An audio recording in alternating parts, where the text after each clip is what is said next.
Good evening, everyone. I am Amelia Robinson. I'm the Community Engagement Editor for the Columbus Dispatch. I want to welcome you to Columbus Conversations, Preying on Patients.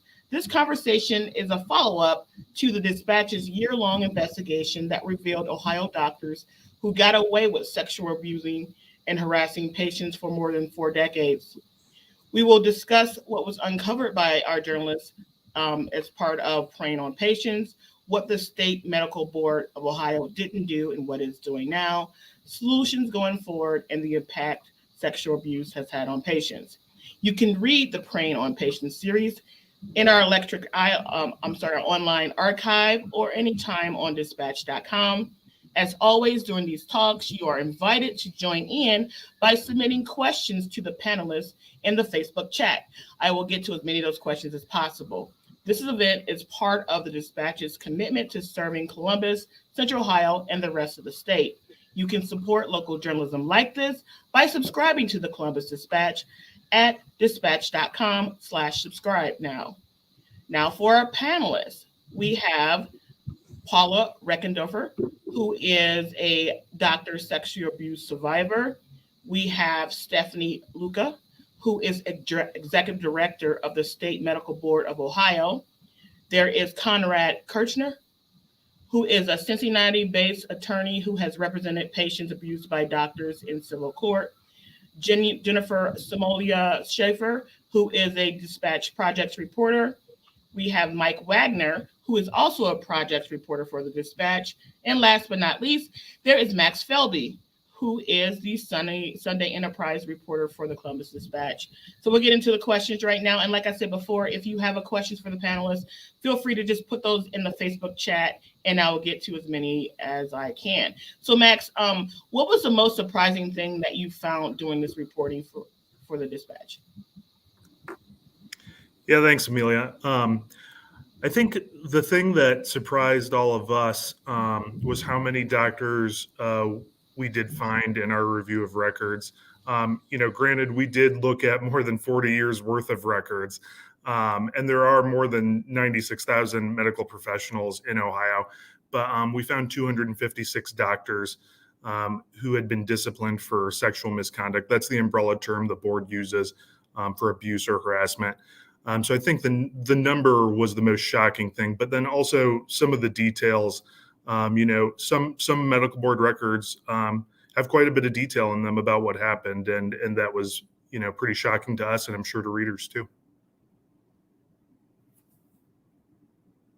What about you, Jen?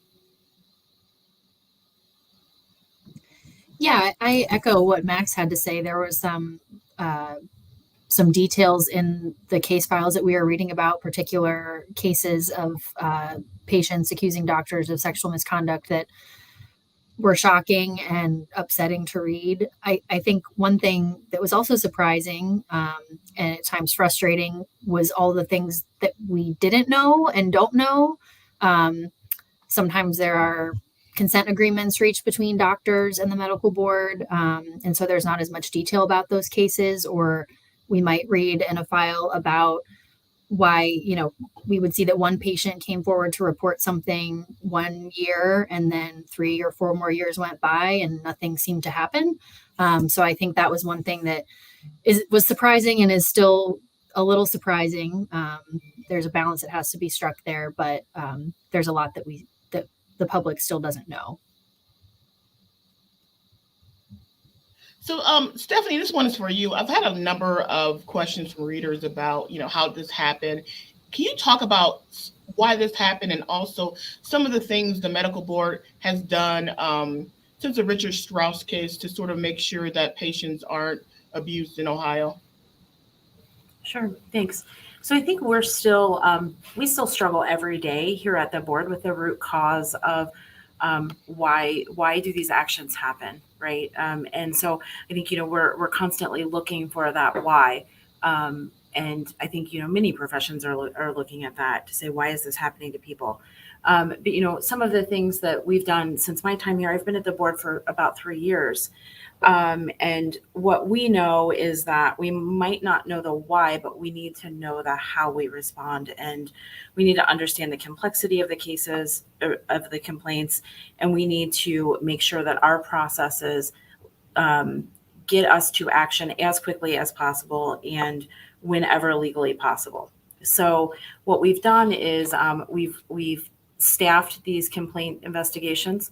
So we've hired 3 specific investigators to work on these complaints. We have an attorney who has a background in this, who specializes in packaging these cases to bring forward to our board. We hired a victim coordinator, so we have somebody who works with our victims now and helps them understand the process and is with them all the way through the hearing process to encourage their participation. That's one thing we've learned is that we rely on the victim testimony, and so having that person with them. I think probably the most important thing that we've done is we've implemented a sexual misconduct protocol that includes multiple levels of review before a complaint can be closed. And we have experts in this area who look at those complaints before they do get closed. So we don't have things falling through the cracks. And we've completely redone our investigator training and our investigator manual to allow for the complexity of these complaints. There's no real timeline you can put on one of the investigations of these complaints. And that's a tension for us, right? Because we want to get to the action as soon as possible, but we also know that these are not frequently linear complaints. They're complicated. There are suppressed memories. There are different timelines. And so we're balancing that urgency with bringing something to the board as quickly as we can, but also making sure that we have everything that we need as we're doing that investigation. And so we've eliminated timelines from those complaints and trying to give the investigators what they need to get to the answer so that we can bring a case forward. So for everyone else, what would you like to see the medical board do or the state of Ohio do to further protect patients?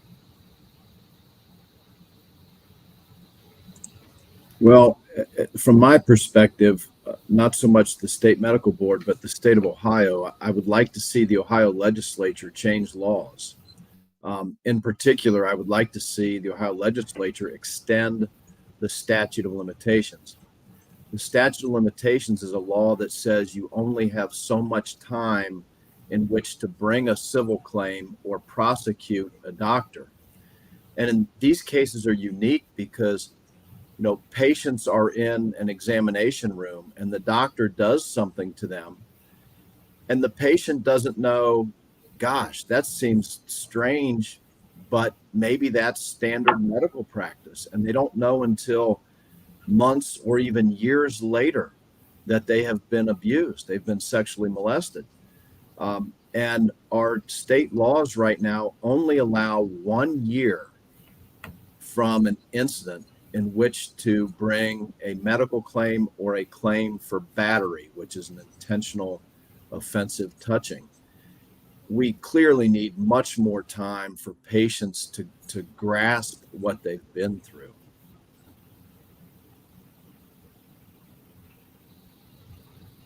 Now, Paul, I think that was your experience, that it was years after the fact that these revelations kind of came to you. Isn't that true? I would have to agree with that completely, because in my instance, it was years later that, we were discussing the situation as it was presented in the Circleville Herald. And my stepmother at that time had become friends with the doctors, the doctor that was involved, nurse. And she was there. And it was just like I turned around and described the whole physical appearance of that office and the setting in which my particular abuse took place. And so it was from the age of 4 or 5 to the age I was in my 20s when I said all this. And the nurse said, well, you remember everything to a minute detail. That's strange. And I said, because this is what happened. So at 5 or 4, when I had no vocabulary, or, I mean, not that I didn't have a vocabulary, but I didn't have the knowledge or how to express what had occurred, where at 20 I did. And so, yeah, a lot of years passed, statute of limitations. I went to the medical board hearings. But again, these were things that happened when I was a very, very young child. Has that impacted how you feel about doctors? Or obviously, most doctors are or don't do this. The vast majority of doctors are good people who do their job and take their oaths and responsibilities seriously. But has it changed the way you think about doctors, Paula? No, I have worked in the medical field all my life. So no, it did not negatively affect how I feel about doctors. Most doctors do conduct themselves in completely professional manner. You know, and you had referred earlier about the why. How would you ever know what goes on in the mind of someone who is that twisted or sick, or I don't know what label would be correct to put on that. You know, and the older patients, the older girls that I knew that were involved, their experience was much more traumatizing than mine. But you know, what I see now was grooming behavior from someone who, you know, would have probably continued to abuse me, simply based on the behavior. Mike, I think you wrote most of the story that involved Paula, right? Yes. Yep. Can you kind of talk through that a little bit so that people can kind of understand how intense that part was? Yeah. Paula's story, before the call officially started, I thought it was telling that she said, I was a patient. And at the beginning of this, you asked what was sort of the most surprising or shocking. And I, all these years, and not really read through files for investigators for the medical board. And, you know, the identity and rightfully so, of these folks who are abused is concealed. They're simply identified as patient 1, or in some cases, patient 7 or patient 19. And so Paula, you know, introduced herself as a patient. And so many of the victims in this situation, you know, have had to hide in the shadows. They've never really had their say. And you know, Paula kind of did. I remember when we first met, and she was recanting this terrible ordeal, again at the age of 5, and she didn't really have a recollection until much later in life when she's having the family dinner. And you know, and you know, this is the first time her father's finding out at that family dinner, and for the family to have to relive, you know, that, or for Paula to have to relive that trauma, I can't imagine. But it wasn't until 1992, and her abuse happened in the 1960s. I think it was 1965. So 27 years later, she finally walks in to a hearing room, and she sees all of these other women who have come forward. There were 17 women officially in her case who went to the medical board and gave statements, and they were at this hearing. And so it's, yeah, when folks have been asking us about this series, the thing that I like to remind them is people were kind of shocked by the 257 doctor number and the near 500 patients that were affected. But and again, Stephanie, we have to be fair. Stephanie has already went over several times that they have made changes, and they're trying to make more changes. But in the past, and we spoke with former medical board investigators, and there was a very good stretch where a lot of cases were not investigated. Either they weren't, they didn't rise, in their estimation, they didn't rise to the level of being serious enough to investigate, or as the former investigators told us, there was things in place that prevented them from doing real investigations, or the investigators didn't have the expertise to do it. So there were so many women that never got a chance to tell their story at all. And that was among the most heartbreaking things in the series for me.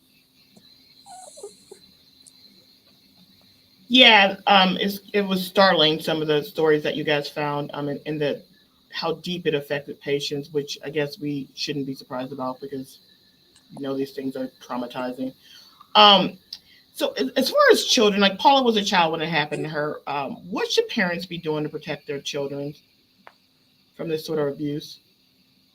Well, I personally never let my children, who are not children any longer, they're 45 and 43, but when they were small, I was present during everything that happened, in as much as I could be. Stephanie, from your perspective, as from the medical board, what should people be doing to protect their children? Yeah. So I think that's right. I think Paula's absolutely right. I think being present is important, but sadly and tragically, we know that sometimes this happens when parents are present. There are public examples of that from around the country where parents have been in the room when it's happening. I think the most important thing is, if it doesn't feel right, say something. If you need to leave an exam room, if you're not comfortable with what's happening, leave immediately. And I think that what else is one of our biggest takeaways from this story is that we need to do a better job at making sure the public knows that we're here, and that people should call us with questions, or people can reach out to us and file a complaint right away. And so that we can hopefully then prevent it from being ongoing. But I think if it doesn't feel right, say something and act. And unfortunately, I think that people don't understand that just saying something to maybe the office manager or somebody at the front desk, or maybe the doctor's nurse, that doesn't stop it. And so that complaint may go nowhere, but it really has to make its way to us. And that's really hard for people. If I could piggyback on that, just because the medical board has some helpful guidelines for patients about what they should expect from a doctor, and this is any patient, not just a child, but what they should expect from a doctor and things that they should keep in mind. And your doctor should be able to explain everything they're doing in every step of an exam. And if they're not, feel free to ask, because they should be. And doctors should be providing patients with a gown or a drape if a patient is required to undress. And they should be allowing a patient to undress privately and knock before re-entering an exam room. All of those things are helpful to keep in mind for anyone at any time with any doctor. And as Stephanie already said, you have the right to leave and end an exam at any time as a patient. You can ask for a chaperone, especially even if we're not talking about children, but adult patients, it's your right to have a chaperone present at any time during an exam with a doctor. And as Stephanie said, just asking questions and speaking up and paying attention to red flags as well. One of the things we came across a number of times in some of these cases is if you go in for a sore throat and a doctor wants to proceed with a genital exam, that's usually not going to be necessary. So just kind of paying attention to potential red flags and checking in with what feels right is something all patients can try to do. How can you? I'm sorry. Go ahead. I've probably gotten 5 calls in the last 18 months from adult women who have been in gynecological examinations with male doctors, and they believe they were touched inappropriately. And in those situations, there was no chaperone in the room. That should never be acceptable. There should always be an assistant or a nurse, some third party in the room for those examinations. I was going to add also, there's ways that how can you look up your doctor if you're just wanting to do research? Is there a way to do that? Sure, there is, Amelia. So you can go through the board's website. We have a for the public resources area of our website, med.ohio.gov, or you can also look on elicense.ohio.gov. And sometimes I encourage folks to go there too, because there are other types of practitioners. Nurse practitioners are also in intimate settings with patients. You can look up physician assistants, you can look up doctors, you can look up all of your healthcare providers at elicense.ohio.gov, and it will show if there has been board action. And there's a little link you can click, and then you can read what that action is. Hey, Amelia, going off of that too, we put together a really nice how-to as part of this series, how to look up your doctor's step-by-step guide. For anyone watching, we will drop that in the comments afterward. I know some laws have been proposed to address this. Does anybody want to talk about that just a little bit, like what the status of those that legislation might be? I know, Max, you had a story about it, right? Yeah, so Stephanie might be able to speak to this pretty well, but part of our investigation, we looked at Senate Bill 322. It was introduced last year. Unfortunately, didn't go anywhere, but I believe some of the measures of SB 322 were that doctors who were on probation for sexual misconduct would have to notify their patients in some way. And Stephanie, correct me if I'm wrong, but I think it also would allow the board to act more quickly in some cases where doctors might have had their licenses suspended or revoked in other states and whatnot. Yes, that is absolutely correct. It also would allow us to contemplate taking immediate action if a doctor is indicted. So we can't do that today. If we have an indictment, we still have to build our case before we can go to a summary suspension. Now, sometimes we can do that. Other times we can't, based on the law enforcement investigation. But that would allow us to act very quickly. The proposed legislation that we're actively pursuing, again, with this General Assembly and working with this General Assembly, we've also made some proposed changes to the criminal code that would allow us to include physicians in some of those criminal charges, and enhancing the criminal provisions would actually allow us to take action in a quicker and easier fashion. I think one of the most important parts of the legislation is a requirement that doctors who are put on probation have to, and this is for all types, have to notify their patients that they've been put on probation. So as part of that public information campaign to really make consumers more informed of what's happening with their practitioner, I think that's an important piece of it. So most of these stories were, uncovered following the Strauss investigation, or a lot of them were. Anyhow, how worried should people be today about medical professionals taking advantage of patients? In other words, is this something that's ongoing, or has it been mostly solved? I can take a crack at that. Amelia, I would love to tell you that it's not ongoing, but it is. We know, just based on the actions we've taken so many more actions over the last 3 years on this, that it tells us that it's still ongoing.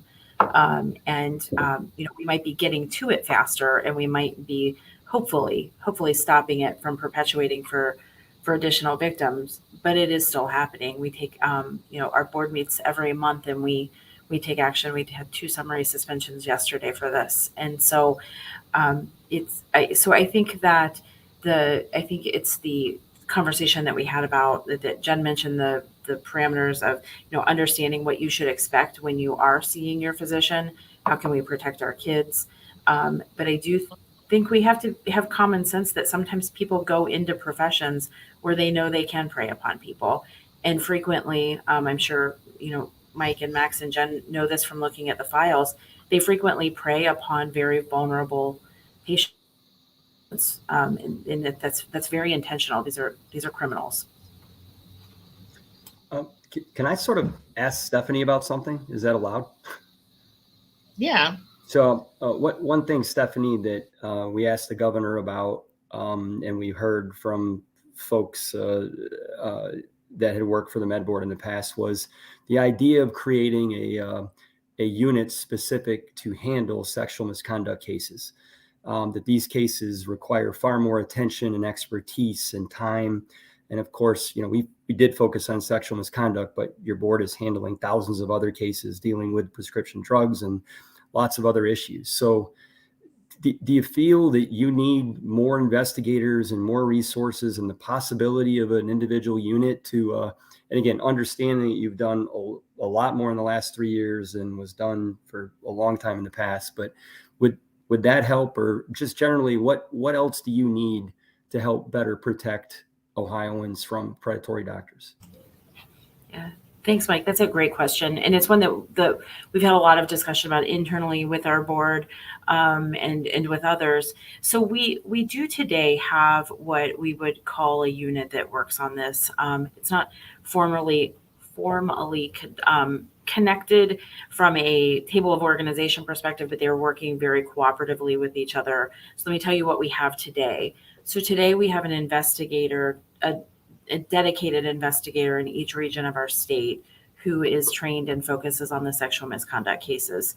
We then have sort of what we would say are our overflow investigators, our go-to folks who have that training or that background that can assist when these complaints start to add up in region. So we have the 3 dedicated investigators, and then they work cooperatively with the dedicated, what we call an enforcement attorney. And that enforcement attorney has a prosecutorial background in sexual abuse cases.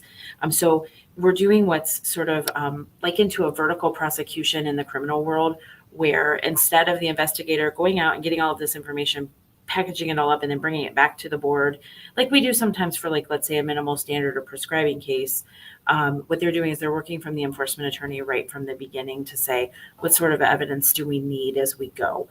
And so that group is always working together. And then they're also then working with our victim advocate as she is pulled into each one of these complaints, working with the victims.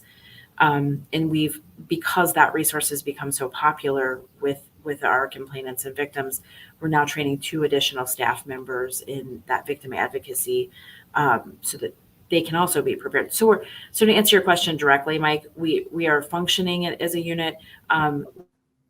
With our next budget, we would like to formalize that unit and have an added 2 additional attorneys and 2 additional investigators to those resources. We think it's important, though, that everybody at the board has some base level of training in this, because there are those overflow situations. We had an investigator this past month who was pulled into a case that was so complex that, as we talked about, these cases are complicated. And so then that sort of freezes his caseload for the time being, because we want all of his or her attention on that one case, right? So we will be asking, and we have every reason to think that we'll be successful in creating those additional resources this budget.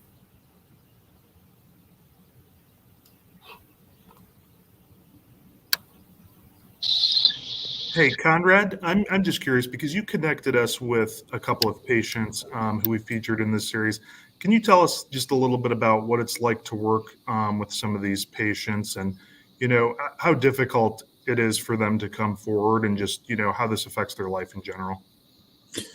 Yes. And the 2 who spoke with you are success stories. They weren't for many years, but they are now success stories. And I wish all my clients ended up that way, but they don't. For these 2 particular clients, they both started out the same way. As teenagers, they were given drugs by their predator physicians. And let me explain that, first of all, my father was a radiologist, a doctor. He loved medicine. There are good doctors, but what we're talking about today is those who abuse their authority. And in these 2 situations, these predator physicians exploited these children by giving them drugs and hooking them on drugs. And then when the children became hooked on the drugs, they had to do sexual favors to keep getting the drugs. And in both of these situations that you wrote about, it went on for years. And, child sex abuse is murder of the soul. It's damage that you cannot see, but it never goes away.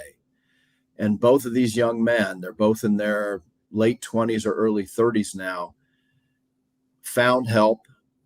They have recovered. They still carry tremendous burdens, but they are living productive lives. And I'm very proud whenever I can help participate in their healing. I'm very proud of them and their successes, but not every story turns out that way. Do these predator doctors, do they share any traits that you guys found? I know they preyed on all sorts of people, but is there any particular trait that you guys noticed?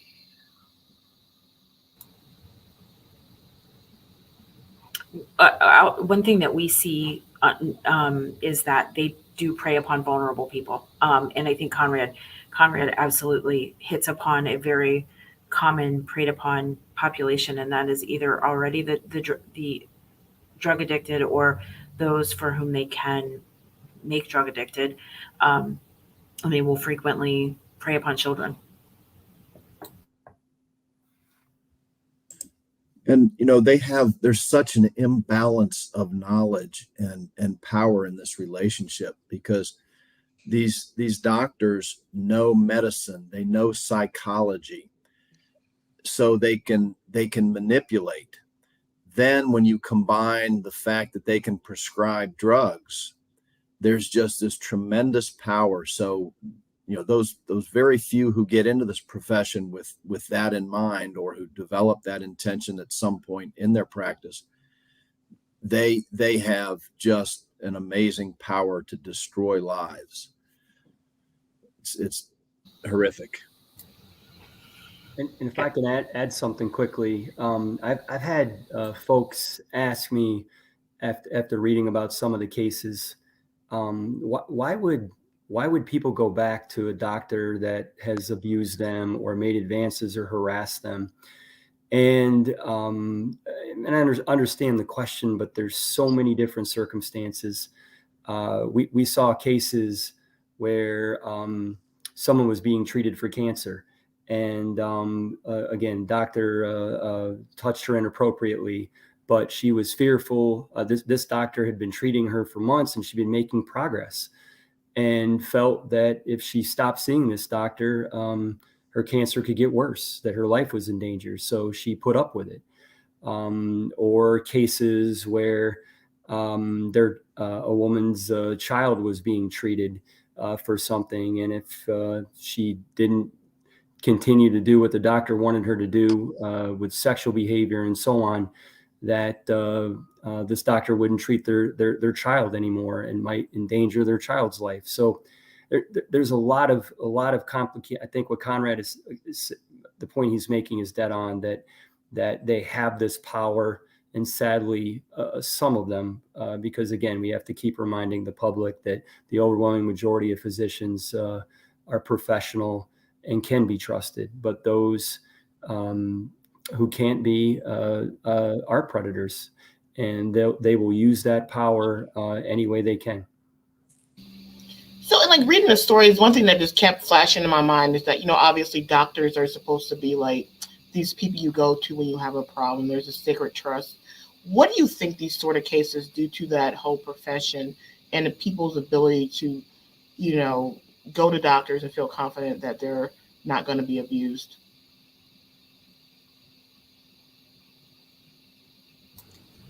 Well, I know we heard from some patients.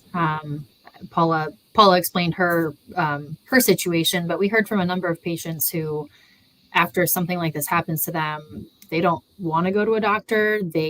It's triggering for them to go to a doctor, even when they really need medical care. So, I think when people hear about these cases, of course, it is concerning. And it's a reason and a reminder to be an advocate for yourself, your family members, your children, when you're going for care and seeing doctors. But again, as Mike said, and as others have said, it is not as though every doctor in the state is doing this, but it is alarming that there have been so many.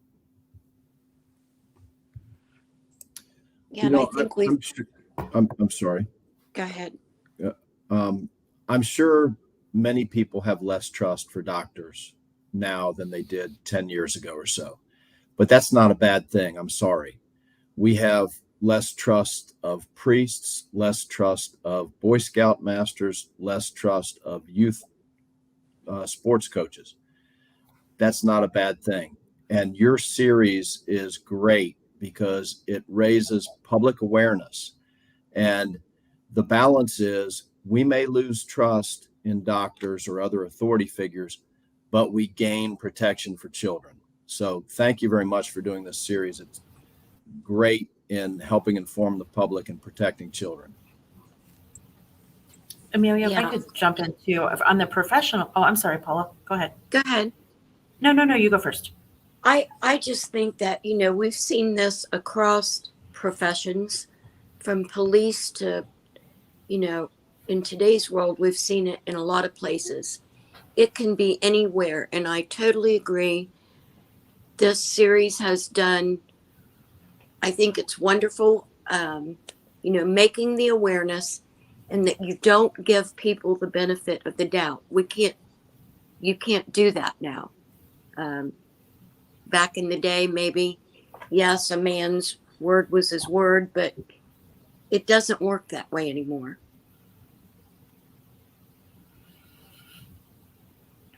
Amelia, you asked about what this does for the profession, and I would say that one of the best ways that fellow physicians can protect the profession is by reporting those who they know are doing wrong. And any suspicion of wrongdoing, let us sort that out, but they have to bring those forward. And that is one of the heartbreaking things of some of these stories, is when we know other professionals, whether it's a physician or another healthcare professional in an office setting or whatever, when they know about it and they don't say anything, they know what's wrong. And it sort of doubles that heartbreak that two people then have also let the patient down. And so that duty to report is so important, and it is a requirement. And, we will and do take action on those duties to report. That's been another big emphasis for us, is that need to hear from professionals. So what would you like to see happen next, and as a result of this series?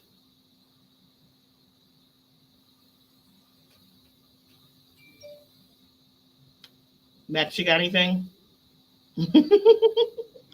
Well, I like we were saying earlier, just spreading awareness and educating the public about, how this can happen and why it might happen.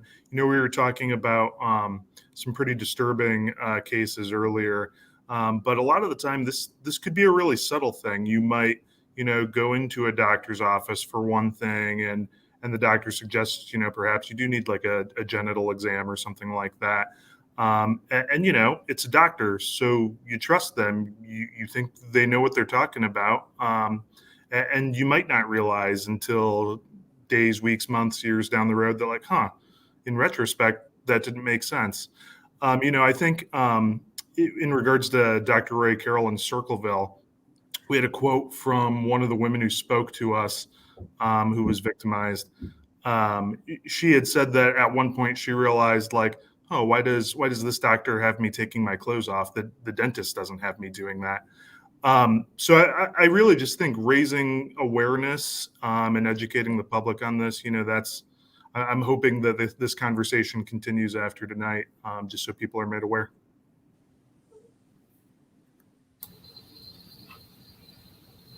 We at the medical board are very hopeful that this story raises awareness, that we need to know about it really to take action. And so what it's done is lit a fire in us to increase our public information campaign. And so we'll be hitting that really hard this year. How can we get out there that you can file a complaint, how to file a complaint, what we do once we receive that complaint, the services we offer as that complaint is ongoing, and really educating the public about what it means when they see a citation that a doctor has, and that it's never too late to file a complaint at the medical board, because we don't have a statute of limitations. And we have very recently taken some very old cases forward. So it's never too late to come forward to us with a complaint. I think we all want to see the lawmakers take action. In this political climate, it's rare when you get an issue that can be bipartisan, but protecting the public from predatory doctors is something that should be an easy sell to both sides of the aisle. So that's, I think, something we'd all like to see.